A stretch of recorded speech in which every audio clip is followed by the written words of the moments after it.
Hey guys, what's going on? This is Ed from VinylAlbumCovers.com. Welcome back. Surely you're sick of seeing me, but you can't possibly be sick of seeing Dre.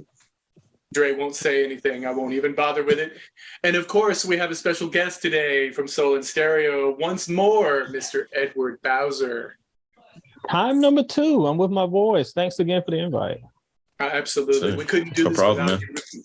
I remember Dre came up with this idea shortly after we finished the Michael Jackson video cast. And it just, trying to get Ed Bowser on a podcast because he's so popular is kind of like trying to find Atlantis. Yeah. So, or 4-leaf clover. There you go. And then of course we managed to get Ed, and then we couldn't get Dre.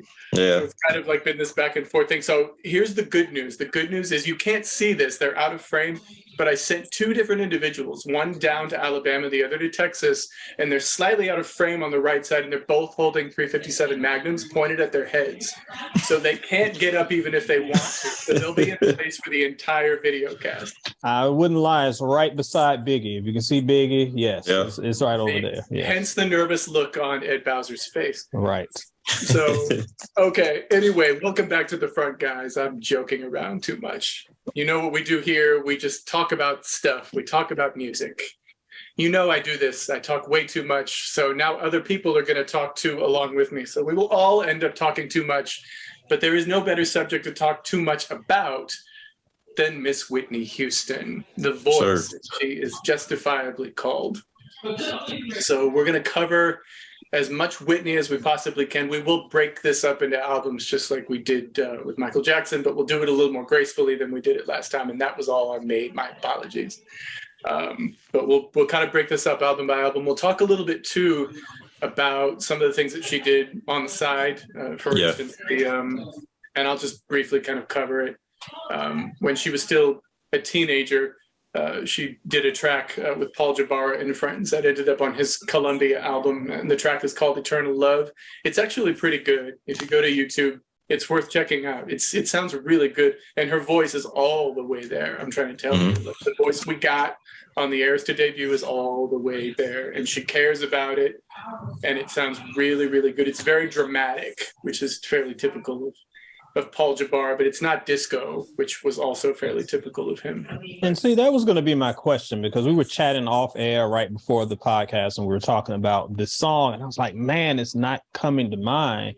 Right. And I was wondering if this was fully formed Whitney, or if this was, Whitney still trying to find herself. So it's interesting to hear that she already had the tools right there. She did, yeah.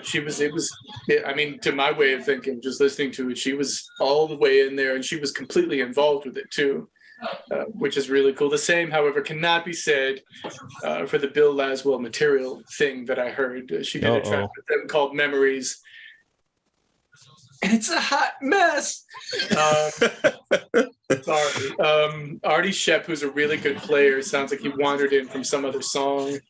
She doesn't care. The melody in it is really, really weird. I guess it's worth checking out just for curiosity, but I didn't like it at all. Like, I really found it to be just bad. Musically bad. Whitney has no apologies to make except for the fact that she doesn't care. But I mean, if you're confronted with music this bad, how can you care?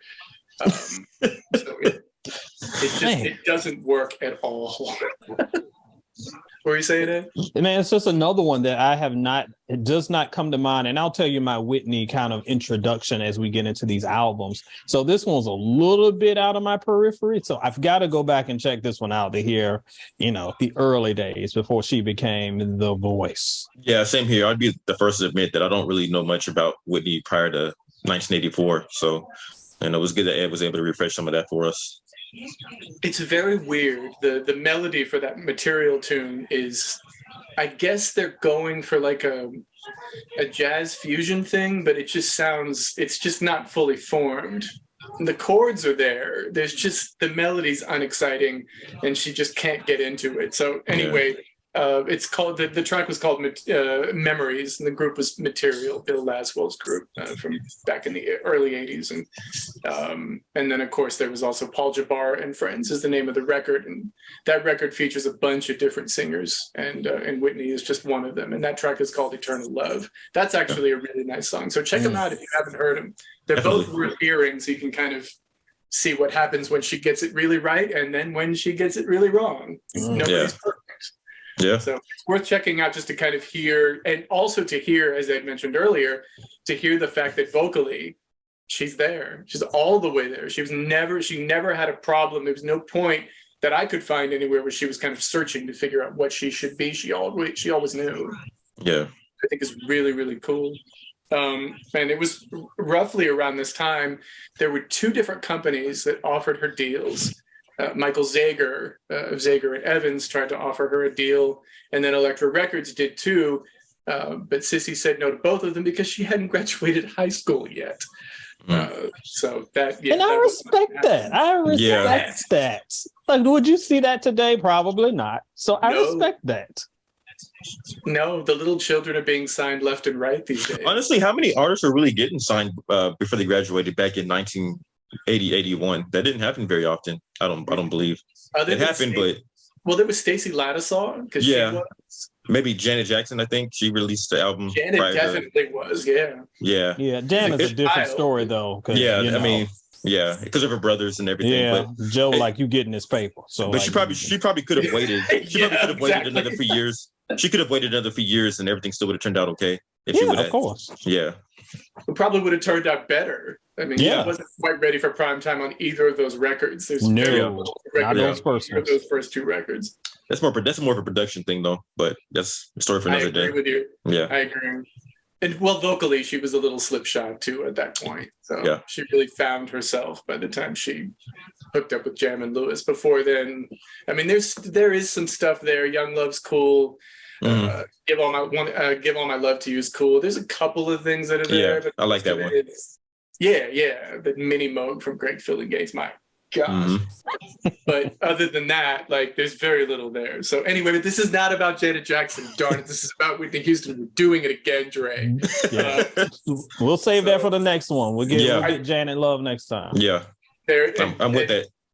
And Ed has now spoken the third one into existence. We'll probably get that one done probably September 2023. So don't hold your breath. But that sounds about right. Yes, with our schedules. Yes. No, it doesn't. Yeah. It does not sound correct. Okay, so we're gonna go ahead and dive in. Actually, let's do this first. So I was thinking, and you brought it to my mind, Ed, and I think it's a good question to kind of ask each of us individually. Let's start with you, Ed. How did you first hear of Whitney Houston? Oh man, so I'm gonna show my age, and then I'm probably gonna get some pushback from some very dedicated Whitney stans because I know they're out there on social media. So when Whitney debuted, I had to be like horrified. And real talk, I wasn't really into her. I always saw her as my aunt's favorite because my aunt was obsessed with Whitney. That's kind of fair because that's fair because how would you say you were again? I was about 5. I was 4 or 5. I mean, don't do that to me. I was just saying. That does nothing to you. At I have been very friendly. At 5 years old, what do you really know about music? Like, you don't know what good music is. You don't know what bad music is at that age. I mean, that's fair. I give you some slack on that. And I mean, there were definitely artists, of course, like the Jackson 5 and a few other that resonated with me. But Whitney was always like the lady my aunt loved. She was too grown. Yeah, she was too adult. Right. And she just totally appealed to that 20, 30-year-old Black woman. Like, that was all about her. So my introduction to her was through my aunt. And of course, all of the singles we'll be talking about soon were just inescapable. And I mean, every elementary school talent show, the girls are singing it. Like, you could not escape these songs. I did not become a fan until we'll get into this much later, into the 90s with one very specific album. But early on, I just saw her as this very talented woman who came out with songs that just resonated across the board. But my fandom didn't start probably about 10 years later. Okay, that's fair. That is fair. Yeah. What about you, Dre? How'd you get into For me, I might have been a little bit older than Ed at the time that I heard of Whitney. I was 6. You had to be. This was 1990. I was 6 years old. I'm Your Baby Tonight was all over the radio. All of 6. Yeah, you were a lot older. Go ahead. Yeah. So this was at the time when, that was all over the radio. I'm Your Baby Tonight. I would hear that pretty often. Didn't know who sang the song, obviously. Didn't care. I'm 6. So what do you really, like I said, I just know I heard this. I just knew this song because my mom would always sing it whenever it would come on the radio, and my aunts would sing it, and then my cousins would sing it, so, but I was about 6 years old, and kind of like, Ed, I didn't really, Whitney didn't really resonate with me until I want to say like 95, 96 when I heard a little bit of Waiting to Exhale, and then the Preacher's Wife album. There was one particular song on there. It was a gospel. Well, the whole album was gospel. What am I talking about? But I can't. For some reason, I can't think of the name of the song right now. But it was. It almost brought a tear to my eye, though. We'll get to it later. I'm sure it'll come back to me. But then, of course, there was that one on Waiting to Exhale. Shoot. I heard that. I saw it on MTV, and that was a really powerful song. And that's kind of when I became a fan, or at least say I started to appreciate her music a lot more. Dre, one thing about I'm Your Baby Tonight, I will say the thing that made me like that song, I had to be 9. If it was 90, maybe I was closer to 10 at this point. Mm-hmm. Shout out to In Living Color. In Living Color used to do the parodies of songs. Yeah. And they did a version talking about Bobby Brown. I remember. And it's like, I Got His Babies Tonight or something like that. Y'all check it out on YouTube. That's what it was. Yeah. Yes. And it was that song made me like I liked it okay. Because I was at this point, I was into radio and into songs. But that parody made me love that song even more. So I totally forgot about that until you said that. But yes, shout out to that. I had it on the VHS. Shout out to In Living Color. Yes, agreed. Yeah, because they used to do all kinds of parodies. I remember there was the one on Vanilla Ice, which was just the funniest thing. Oh man. Yeah. Yeah. I was in tears when he kicked off his shoe. I was done. They did the Milli Vanilli one. This is classics, my children. Go to YouTube. They're there. Please educate yourselves. Yes. Yeah. So we've already gone over the fact that I'm ancient Greece. We already know this. So I was older. I know, but I see. I don't get older. I level up. Thank you, Dre, for that. Okay. You're still in my lines now. Okay, right. It's true. That's how we're living life at this point. But, there you go. But no, so I was 14 when Whitney showed up, and I remember it very clearly. The first thing I heard from her, we'll get into the record itself in just a second, but the first thing I heard was Saving All My Love for You. And I remember thinking, how old does this sound? And I could tell that she herself was a lot younger. And then I saw the video show up on Friday Night Videos of all things. You remember that show, Friday Night Videos? Children. I work with children. Sorry. But no, it's fine. But I saw that video, and first of all, Whitney was drop dead gorgeous even at that age. Yeah. But she just had the most incredible voice. And it just, the song sounds old, but you have my attention. What else? Like, what else have you got?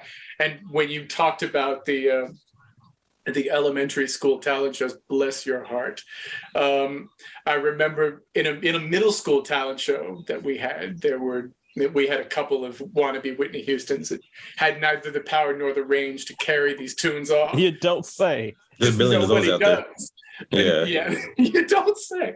But the sarcasm, though, I feel it, though. I had to listen to it. But yeah, there was lots of that. I mean, she was every bit as inescapable as a George Michael or Madonna, or even to some degree Michael, although nobody was really on Michael's level at that point. But she was completely inescapable, and the quality of her voice, even it was, like I said, like 13 or 14 at this point.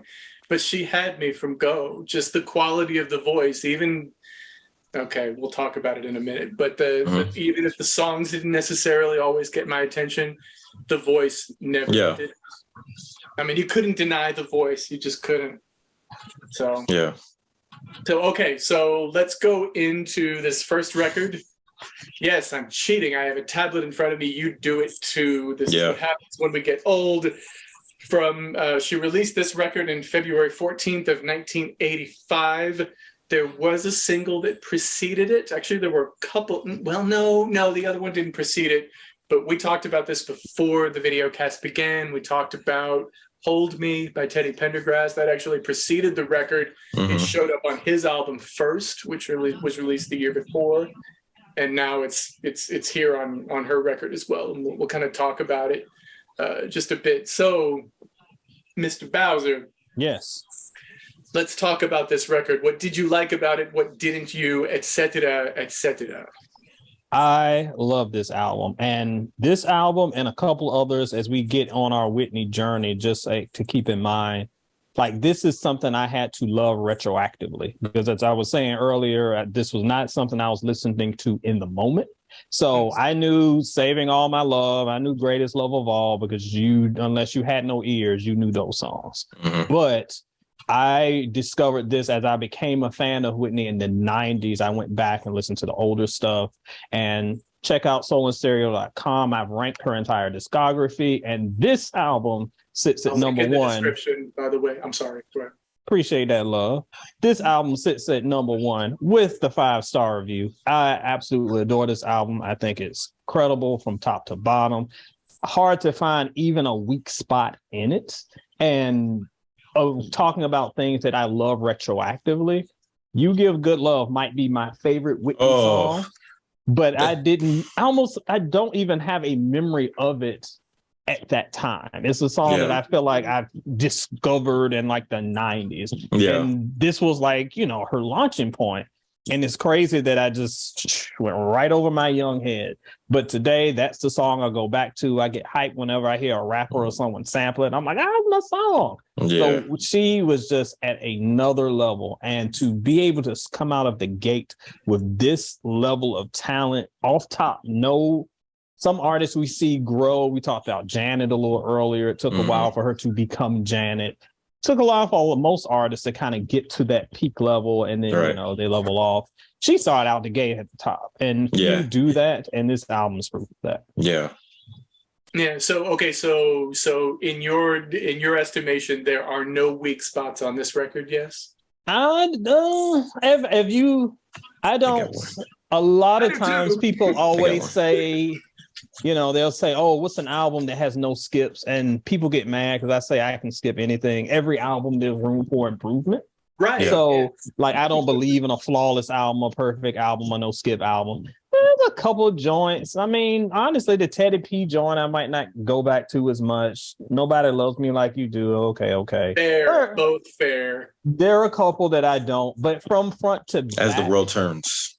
So, yeah. So as we go from front to back, yes, it is a complete listening experience. And to me, that's what determines a 5-star review, not perfection.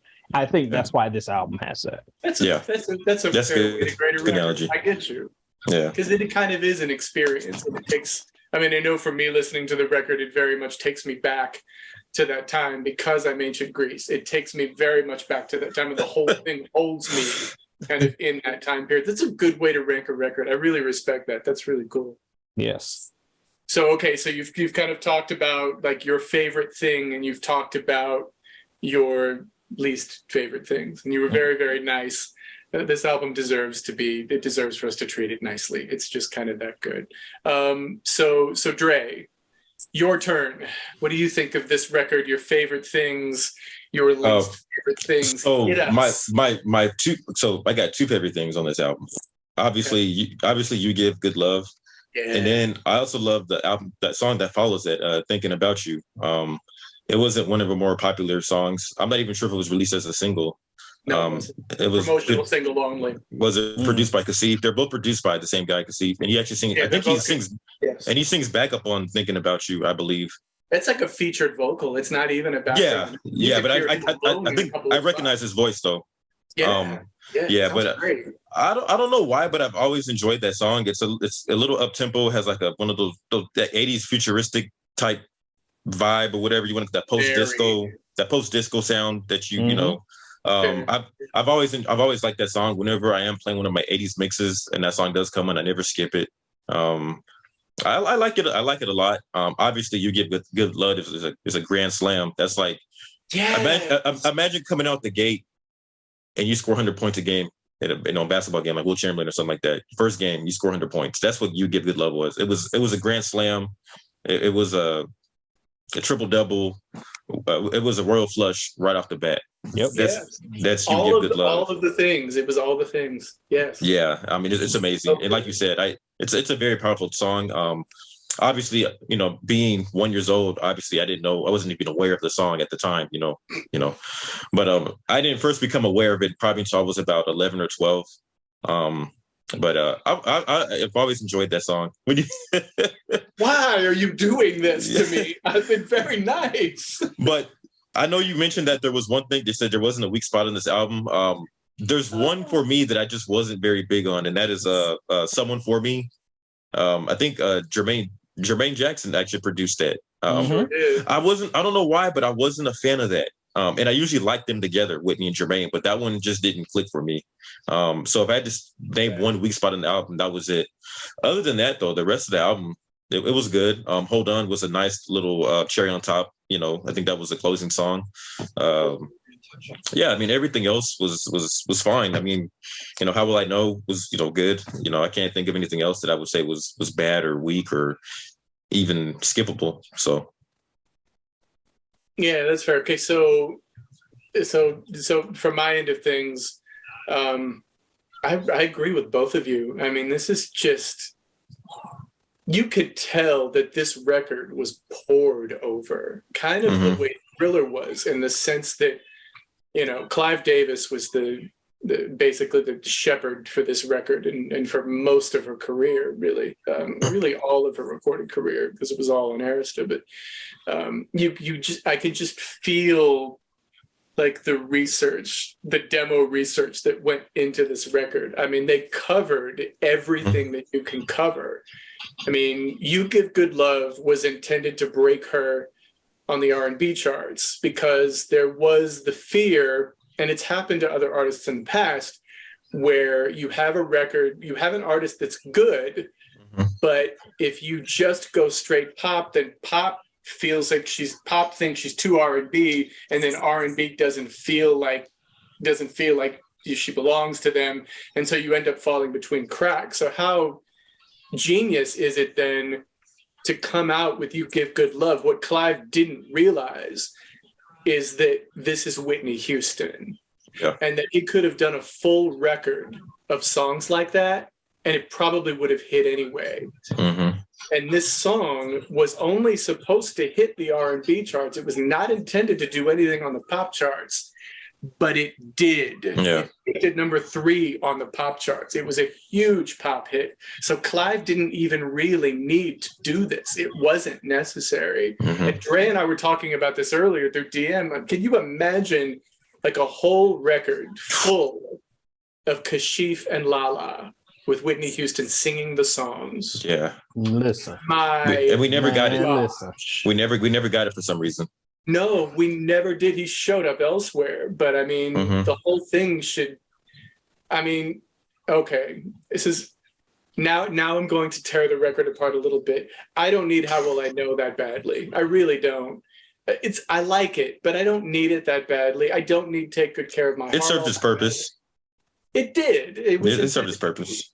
But I'm thinking in terms of like, if you take some of these things away, maybe we get more Kashif and Lala, which would have been perfectly fine with me. I mean, I would take their output over just about anything else on this record, because the record is so, with rare exception, so unabashedly pop. I mean, Nobody Loves Me Like You Do is a pop song through and through.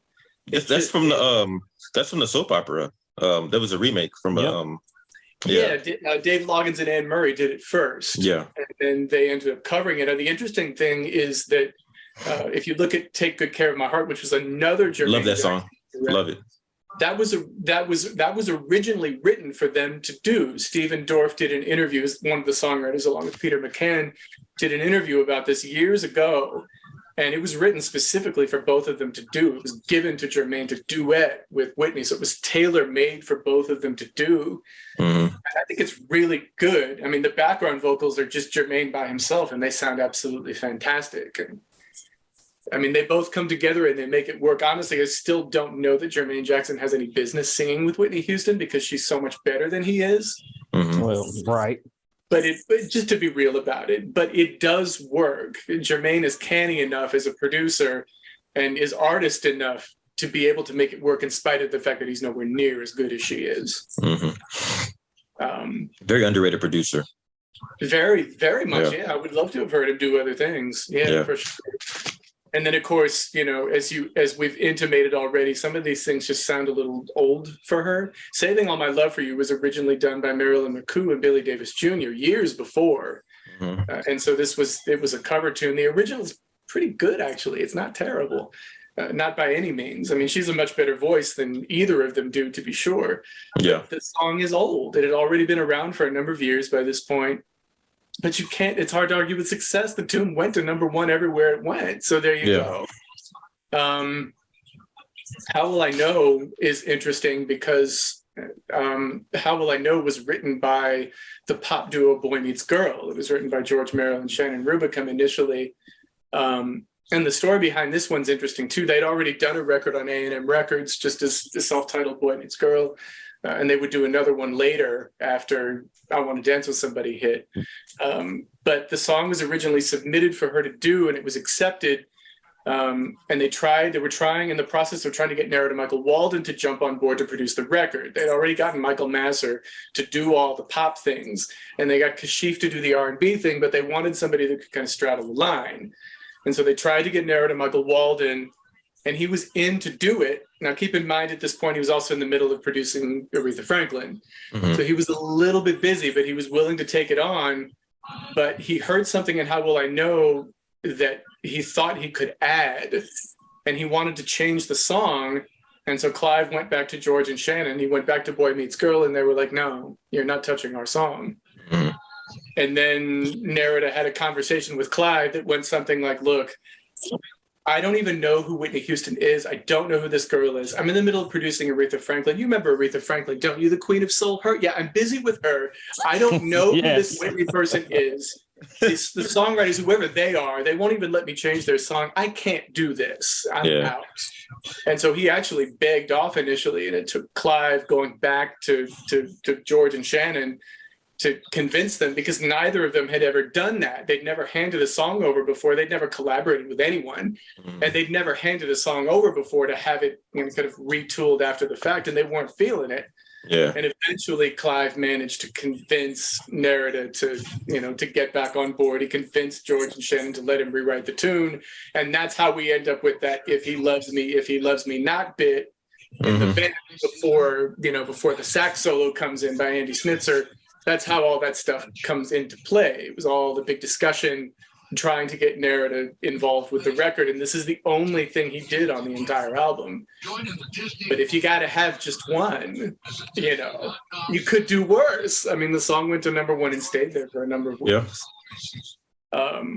So in terms of like favorite on this, gosh, it's hard. You Give Good Love, obviously. Like that's... To my mind, that's like the second best thing she ever did. We will get to the best thing later. Interesting. Yeah. There's one thing I think that's better, and I didn't hear it until fairly recently. I'm not gonna act like I always knew it. You know what? I got one or two songs that kind of rival that one too. Do you? Got a couple. Yeah.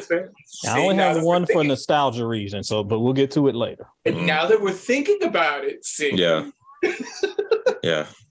But to do that is to ignore like all at once for me.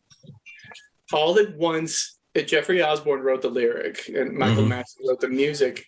And the lyric is it's one of the more elegant heartbreaks I think I've ever heard. It's such a great, I'm not really a lyric guy, but man, when it's this good, what was it? All at once, I looked around and found that you were with another love in someone else's arms, and all my dreams were shattered all at once. The best one is all at once. The smile that used to greet me brightened someone else's day. She took your smile away and left me with just memories. All like that'll just kill you. What a great lyric. It's I am a lyric guy, so this is and I'm a writer too. So this is what gets me. Yes, for sure, one of my favorites here. And it hurts me more than you know, so much more than it shows. Yeah. Come on.